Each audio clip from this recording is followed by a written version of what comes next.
Good morning.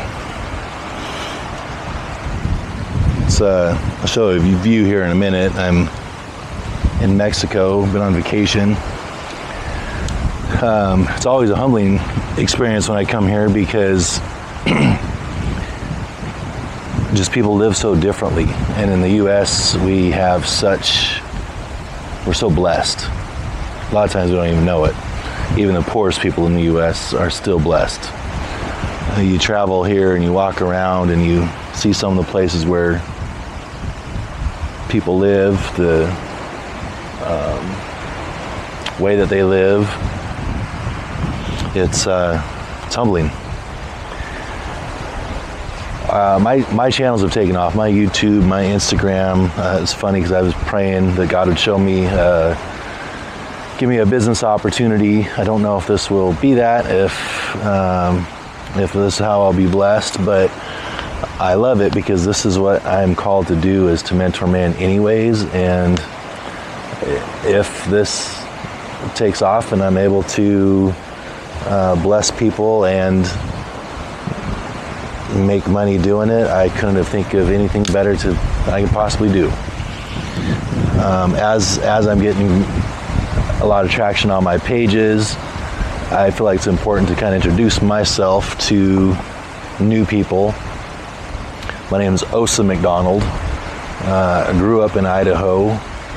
I grew up in a Christian home. I graduated high school. I got caught up into methamphetamines, picked up multiple felonies, did 10 years on probation.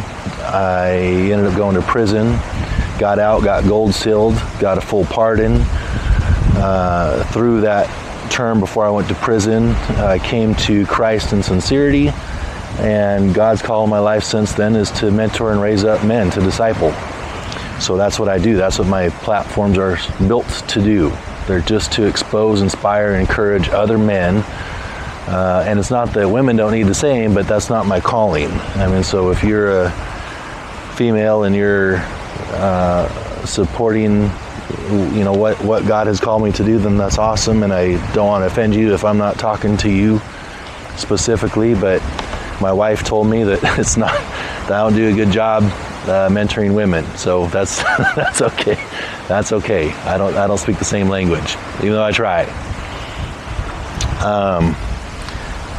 Something I realized a couple days ago is, and I'll try to make this short, I know this can tend to get long, so empathy is the eye to love. We're called to love. The world will know us by our love. It's crazy. I guess I wore short shorts because I like wearing short shorts, and my haters are going to love it, so they can clown on me. And I'm amazed how many haters call out of the woodwork. But so be it. Whatever. But love should be our goal. Our decision should be made based on love. I am so adamantly against the cries of the left, but I also understand, I think, where some of their premise lies. The empathy. Empathy is the gateway to love. Without empathy, we can't really love somebody. My wife and I say something, and we say to be fully known and to be fully loved should be the goal. It means I can be truly me for who I am, which I am. If you watch any of my videos, I'm just me. I don't care what people think. I don't have anything to prove.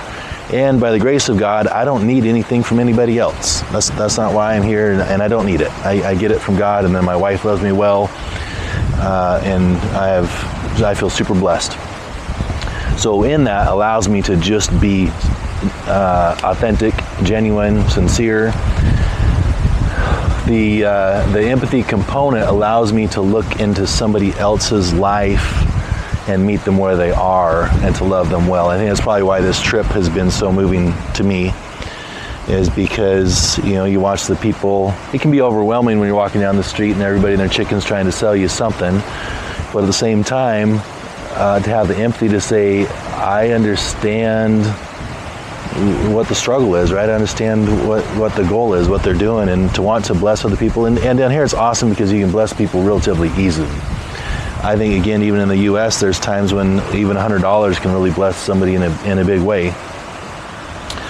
But to love somebody well, it requires empathy. But with empathy, you also need discernment. And that's one of the things I'm really praying for right now is discernment, because enabling somebody is not loving them well. Here's something. So I was reading this morning in Deuteronomy, and it's it was Moses talking to the people and about God's promise to them, and how He had called them out, and they were His chosen people. We are all created in the image of Christ. We're all created in the image of God, and so we are equal. Equity is a myth. Equity does not exist. In Scripture, He says, if a man does not work, he shall not eat. That is not, equity would say he gets to eat, whether he works or not. It is unbiblical to support equity. And for men, we don't need handouts. If you enable us and you give us handouts, we're not going to level up. We will not continue to grow.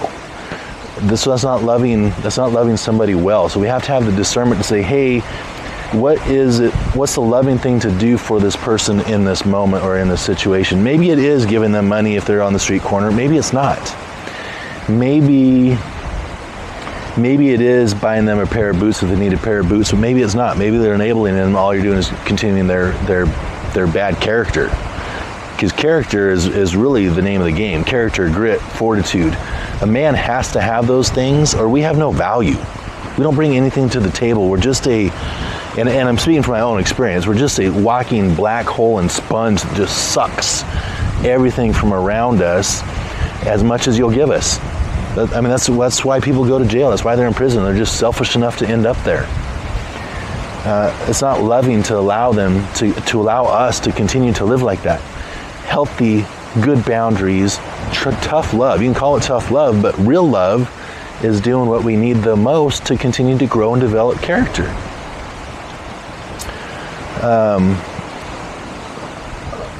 If the love is love thing, bullshit. Love is not love. God is love. God defined love, and it even goes as far as to say there's no greater love than to lay down your life for another.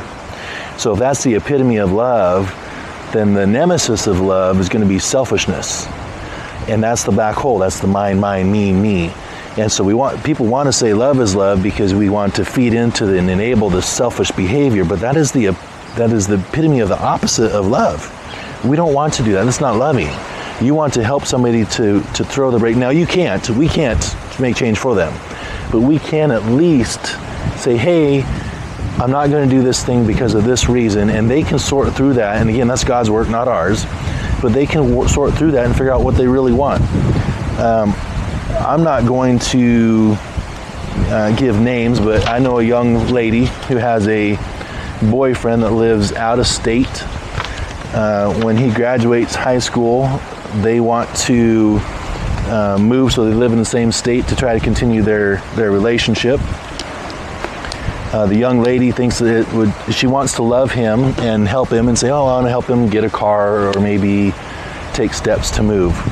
The young man's parents, they're drug addicts. He's in a horrible spot. But I absolutely do not agree with the idea that you are stuck where you are because of how you were born. That's not true. And this is why so many people are coming to America. You can come here and you can dream, and you can dream big, and you can make those things a reality. It's not a socialist country yet. I told that young lady, I said, hey, what you should do is you should test the measure of the man. If this is somebody you want to know long term, see what kind of a man he is. How bad does he want to come up here? How hard is he willing to work?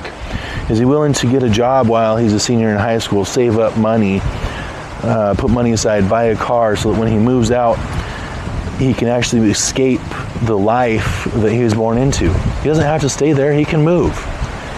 I did tell the young lady that if he moves to up here, I'd be more than happy to try to help him find a job. People need help, but if he's putting in the effort and he says, hey, I've saved up the money, I made the move, I've taken the leap of faith, I've left the hellhole that I was stuck in because I want something more. That's character. That's character development. That's what we want to see in people, because we want people to grow. The guys I'm trying to help coming out of prison, they can't stay where they are. They have to, their character has to develop. They have to say, hey, when they come out of there, they have to say, this is my community. This is my city. These are my people. These are my neighbors. And they have to have ownership in it, and they have to be a part of it. They can't just be a black hole and be a sponge.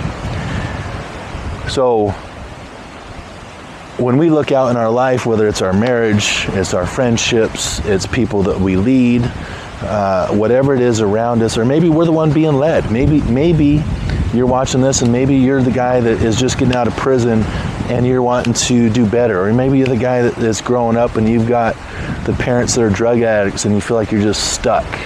You're not. I know people that have gotten out of that and made it to a different life. You're not stuck there.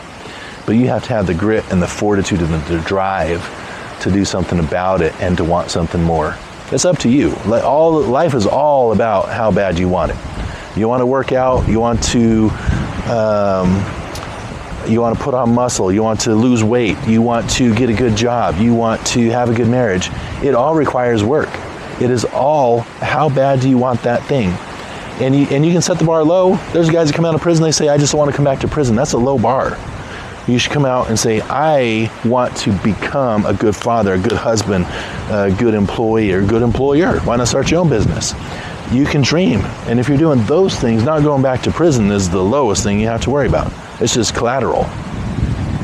Anyways, those are my thoughts. I had somebody reach out to me and ask where I've been, because I've been absent the last 2 weeks on vacation. It's been a good rest. God's been good to me.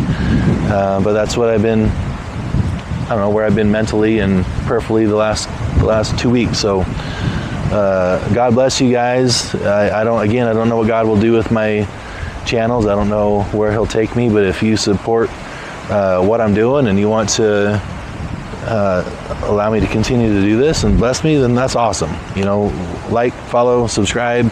Again, I have no clue what I'm doing, so even on the YouTube, I've got no idea what all the badges, and I don't know what any of this stuff is. I just want to bless people, and so that's what I'm doing. So however you do that, feel free to do it. But regardless, God bless you, and thanks, guys. Appreciate it.